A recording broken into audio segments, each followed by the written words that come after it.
Nosso pensamento, dirigido por nossa vontade, opera milagres ou desgraças. Faz alguns anos, visitava a cidade de Porto Alegre e, ao cabo de nossa fala, num pequeno auditório, percebi que ficaram esperando dois senhores. Uma jovem, um mais idoso, que depois vinha saber que era o pai e o filho. E ao fundo do pequeno salão, havia uma senhora, na noite fria de Porto Alegre, com um véu, um lenço, uma echarpe sobre a cabeça, cabisbaixa. E o jovem se dirigiu a mim: professor, gostaríamos de 2 minutinhos do senhor. Depois não. Nós estamos vivendo um drama que não sabemos como resolver. E lhe perguntei de que se trata. Ele tirou do lenço, enxugou 2 lágrimas e me disse: aquela senhora que está ao fundo é minha mãe. E há mais ou menos 1 ano e meio, ela, que não tinha nada, fazia todo o serviço da casa, começou a dizer que tinha câncer. Meu pai e eu nos preocupamos. A princípio, a levamos ao médico de nossa cidade, uma das pequenas cidades da grande Porto Alegre. Os médicos pediram os exames que ali podiam ser feitos e não constataram nada. Nós a trouxemos a Porto Alegre. Os exames mais sofisticados, nada. Ela continuava dizendo que os médicos não sabiam de nada, que ela tinha câncer. Levamos minha mãe a São Paulo, ao Rio de Janeiro, aos melhores oncologistas. Pediam todos os mais refinados exames, tudo negativo. Ela não tinha câncer. Eles diziam: deve ser um problema psicológico, porque ela não tem câncer. E ela chorava e dizia que nós não a amávamos, porque ela tinha câncer. Nessa ocasião, por misericórdia de Deus, estava se realizando em Buenos Aires um congresso mundial de oncologia. E um amigo meu de infância estava na coordenação do evento, sendo ele brasileiro, pertencendo ao Cone Sul. Conversei com ele longamente, para verificar da possibilidade que durante o evento minha mãe pudesse ser examinada por uma junta médica que pudesse dar um veredito a respeito do caso que nos estava atormentando. E ele acedeu, disse que ia conversar com a coordenação geral e voltou dias depois pelo telefone e me disse que estava tudo certo.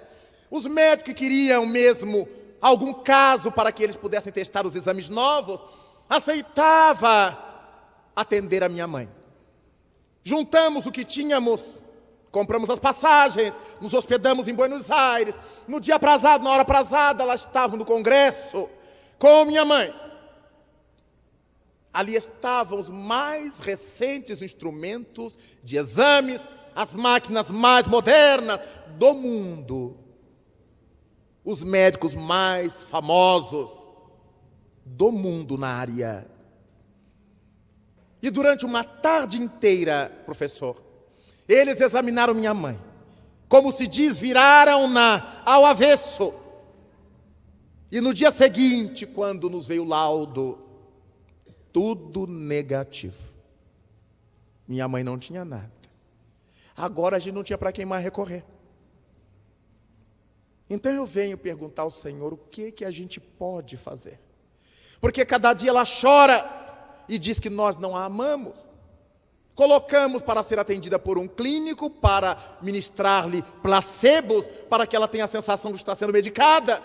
Está sob cuidados de um psicólogo, mas a cada dia ela vai desmelhorando. E eu fiquei estupefato sem saber o que eu ia dizer para o rapaz. Mas nesse momento, o socorro dos espíritos, o nosso benfeitor, que ouvia a história, pediu que eu dissesse ao filho que tudo que os médicos haviam constatado era verdade. Mas tudo que ela dizia também era. Ela não tinha câncer, mas era cancerosa. Afirmava o benfeitor que ela fizera um aborto antes do casamento e a família nunca soube. E ela nunca mais se perdoou. E agora que sofria o remorso, sem coragem de pedir perdão a ninguém, porque não sabia quem pedir, ela queria se impor um castigo que doesse e que a consciência lhe dissesse que ela havia resgatado. E começou a se auto-induzir como cancerosa.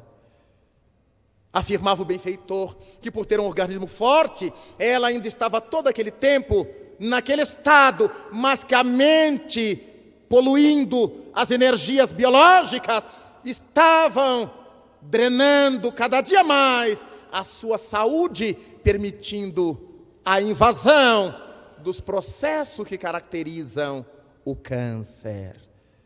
Disse mais o benfeitor: quando o câncer aparecer, meu filho, já será o final do corpo, porque ela vem desvitalizando o corpo inteiro.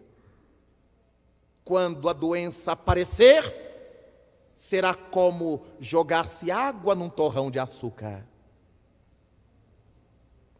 Falei isso para o rapaz, dosando as palavras. Ele se emocionou e pensou e disse em voz alta: eu imaginava que fosse alguma coisa por aí, porque não há justificativa. Vamos continuar a tratá-la? Continuem, porque é um processo dela, interno. Eu posso escrever para o Senhor? Eu digo, fique à vontade. 2 semanas depois de nossa estada ali, eu recebi uma cartinha dele. Professor, o quadro continua. Há dias que ela fica mais alegrinha, porque está sentindo que está perto de morrer, afirma. 1 mês depois da carta, recebi outra. 4 meses depois, recebi um telegrama. Hoje, os médicos constataram que minha mãe tem câncer. Deram-lhe 4 meses de sobrevida. E o benfeitor espiritual disse: ela não vai suportar 4 meses. Ela irá antes. E ela está totalmente morta psiquicamente. 3 meses depois e 2 dias, que eu guardava as cartas dele, ele me mandou um telegrama: acabamos de chegar do sepultamento de minha mãe. Ela foi bombardeando as células de tal forma, querendo adoecer, como as células são nossos animaizinhos, são a população sobre a qual governamos, sobre a qual regemos. As células obedecem passivamente aos impulsos de nossa mente. Às vezes, converso com muita gente que sentiu uma dor, uma fisgada no ventre. Deve ser câncer. Comadre teve isso. Uma dor na cabeça, ai, deve ser um tumor. A criatura vai vitalizando. Antes de achar que vá ao médico, faça os exames. Ore, peça a Deus misericórdia. Faça os exames e depois, se for, a gente enfrenta. Mas a criatura fica antes. Com quem encontra, eu estou com um problema que eu acho que é câncer. Porque meu compadre teve isso e era câncer.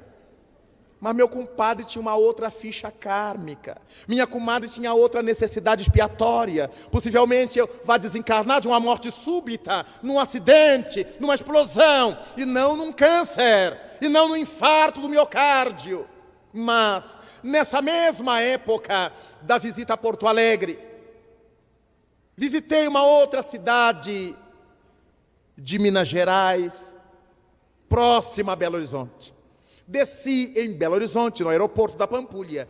Os amigos nos apanharam para nos conduzir à cidade do evento. E no caminho, eu senti a falta de um casal muito querido, trabalhador, que todas as vezes estava no aeroporto para nos recepcionar. E perguntei: Como é que está fulana e fulano? E os amigos, com uma expressão mais dolorida, disseram: ih, Raul, fulana não está bem. Foi até boa a sua vinda, porque você vai vê-la possivelmente pela última vez. Um câncer devorador vem eliminando o corpo. E os médicos lhe deram 6 meses de sobrevida, dos quais já se passaram 2. Nosso companheiro tem estado meio afastado das tarefas para dar atenção à mulher e aos 2 filhos. E nós vamos visitá-la sempre, aplicamos passe. Mas ela está muito mal, gostaria de vê-la, queria visitá-la. Vamos combinar, amanhã nós vamos visitá-la de manhã. Era uma sexta-feira, atendemos as tarefas da noite de sexta, e no sábado pela manhã fomos à casa em que ela estava, a casa de sua mãe. Transladaram toda a vida para a casa de sua mãe, para que pudessem dar-lhe atenção enquanto o marido trabalhava, as crianças na escola. E quando adentramos o quarto da nossa amiga, eu levei um choque. Não havia nada da minha amiga anterior a não ser os olhos claros, encovados. O lençol muito alvo sobre o corpo magro dava para perceber a pulsação do coração sobre os lençóis. Olhei-a e senti uma emoção. Trabalhadora, cuidava de um lar com 50 meninas. Pregadora, médium, ele também pregador da doutrina. E eu pensava comigo: meu Deus, que desfecho, que expiação. Sentei-me à beira da cama, ela sorriu, com um sorriso que era mais um esgar. Tomei de suas mãos entre as minhas, aquecendo aquelas mãos frias. Olhei-a sem saber o que eu ia dizer. E fiz a pergunta boba de sempre: como é que você está? Pergunta de jornalista. E ela me disse: muito bem. Eu estou bem, Raul, graças a Deus. Estou enfrentando aqui essa expiação. A voz era entrecortada pela dispneia. Estou enfrentando. Estou aqui pensando no que eu vou fazer quando sair daqui, porque eu vou ficar boa se Deus quiser. E eu pensei com meus botões: a doença já mexeu na cabeça. Você acredita que eu vá sair daqui? Eu digo: acredito. Mas eu acreditava espiritualmente, com toda honestidade. E ela disse: você é igual ao meu marido, você não sabe mentir. Você está esquecendo que eu sou espírita. E eu estou entendendo que você acha que eu vou ficar boa em espírito, mas eu já disse a Nosso Senhor: eu tenho 50 filhas, 2 filhos para cuidar, um marido que precisa de mim, e todo o trabalho do espiritismo. Se não era para eu trabalhar no espiritismo, por que ele me botou nisso?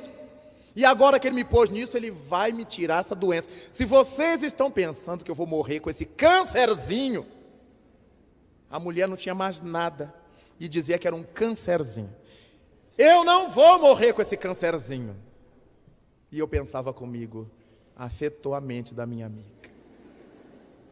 E eu digo: claro, nós vamos continuar orando por você, como de fato continuamos. E vamos deixar tudo nas mãos de Deus, porque para Deus nada, absolutamente nada é impossível. Perguntei se eu podia aplicar-lhe um passe. Ele disse: claro que eu quero um passe. E deu um passe para eu me levantar daqui. Digo: se Deus quiser. Pedi à mãe dela que fizesse uma prece. O marido emocionado ali, vibrando com a gente. Os amigos me levaram e apliquei-lhe um passe. Senti uma energia tão boa ao seu redor. Uma vibração dessas regiões superiores da vida. Eu digo: meu Deus, ela está muito bem amparada. Despedi-me, olhei-a bem. Eu tinha certeza que eu a via pela última vez. Faltavam só 4 meses. Eu contava no calendário a cada mês que passava. Cumpriram-se os 4 meses. Os amigos não me mandaram notícia, o esposo não me mandou notícia. Eu disse: vocês estão constrangidos. É natural. Eu já sei o que aconteceu. Não fiz contato, No ano seguinte retornou o convite, lá eu estava. Não perguntei nada, eles também não me disseram nada. E fui para a palestra da noite. E quando chego à tribuna e começo a falar, e passei a olhar por sobre o público, eu vejo o meu amigo viúvo, assentado na quinta ou sexta fileira, e uma morena de cabelos longos, que parecia uma gata, aninhando-se ao pescoço dele. E eu tive um choque, eu digo, bandido. Vivia chorando pelos cantos, e ainda nem a pobrezinha deitou na cova. Ele já está aí com outra. E eu desviava o olhar, mas quando eu via, estava eu olhando para o casal. E quando eu olhava, ela sorria para mim, ele sorria para mim, e eu olhava para o outro lado e digo, meu Jesus Cristo. E o Espírito Camilo, presta atenção na palestra, meu filho. Eu digo, eu tô, mas está difícil de eu ver essa traição. E terminei de falar. E se formou uma pequena fila de amigos para nos cumprimentar, etc. E lá estava o meu amigo com a morena. Eu digo, eu ainda vou ter que abraçar. E eu olhava para aquela moça e sentia que a conhecia de algum lugar. Essa sensação que a gente tem no movimento espírita, que a gente olha de onde é que eu conheço. E hoje em dia a pessoa fica viúva, já casa logo com um confrade, com uma confreira, porque antigamente o povo ia aos velórios e escutava o viúvo, a viúva chorando, o que vai ser de mim? Mas depois de um tempo eles passaram a chorar diferente. Quem vai ser de mim? Já sai do velório consolado, já tem sempre alguém que vai fazer o almocinho para ele, cuidar dela, e aí está tudo bem. Eu digo, deve ser uma dessas irmãs em Cristo, caridosas, com viúvo. E fiquei pensando mil tolices, e a fila diminuindo, e ele chegando e meu coração batendo. Eu digo, meu Deus, eu ainda vou ter que abraçar, eu ainda vou ter que fazer essas coisas do society. E aí chegou ele, e chegou ela. Eu apertei a mão dele assim, como socialite, bem na pontinha. E ele perguntou-me sorridente, conhece, Raul? Digo, o rosto me é familiar. E ela deu um sorriso. Quando ela deu o sorriso, eu identifiquei o dente de ouro. E digo, miserável. Raul sou eu. Digo, você não morreu, mulher? Não, que isso, eu não disse a você que aquele cancerzinho não ia me matar. Tô eu aqui. Eu digo, e esse cabelo longo? Você estava totalmente calva. E ela diz, Raul, mulher não se aperta. Enquanto existe canecalon no mundo, nós estamos salvas. Isso é peruca, rapaz. Eu digo, Jesus, você vai ter que me contar. O que aconteceu? Porque eu estava julgando o seu marido, aí abracei ele, pedi perdão a ele, pedi perdão a ela. Eu estava achando que você era o pior homem do mundo. No dia seguinte, fomos tomar o café da tarde juntos. E ela me disse, depois que você foi embora, os médicos passaram, cada vez que vinham, perceber que meu quadro de hemácias estava melhor. Meu quadro de leucócitos estava melhor, indicando melhora, indicando que a minha doença estava estacionando. Quando faltavam 2 meses para eu morrer, eles me disseram, num dia que chegaram os 2 médicos juntos à minha casa, eu digo, acho que eles diminuíram, eu vou morrer já. O câncer tinha estagnado, não aparecia mais nenhum indício da doença. Propuseram uma superalimentação para mim. Eu podia pegar sol, eu podia caminhar, dali uma semana eu já estava caminhando na porta de casa, para lá e para cá, com o apoio de minha mãe. E dali a 4 meses, eu estava no centro de novo. Eu estava com as minhas meninas de novo. Eu tinha retomado minhas tarefas, tomando os remédios, continuarei fazendo os controles que eles querem me observar durante tanto tempo, mas eu estou bem, nunca me senti tão bem. eu me sinto como alguém que desencarnou e reencarnou outra vez.